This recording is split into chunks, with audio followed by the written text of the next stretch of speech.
This is ARLO Pro 3 and today I'll show how you can swap a battery on this camera.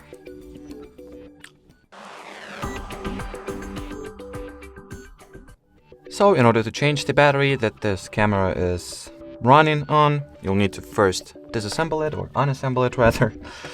So here at the bottom you'll find the button which you need to push in.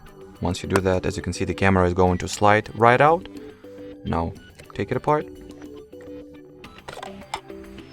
Here is the battery. Just take it out like so. It is not attached. You do not need to pull any levers or press any buttons. Just use the raw force of your hands or fingers.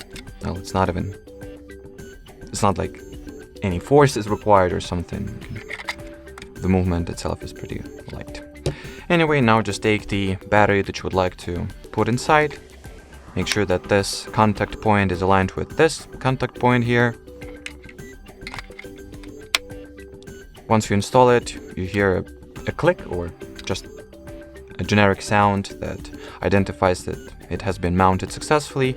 Now return the camera body back inside its plastic shell, push it in, and that will be it. The battery replacement has been performed successfully. So that will be it for this video, guys. Thanks for watching, thanks for your attention, and bye-bye.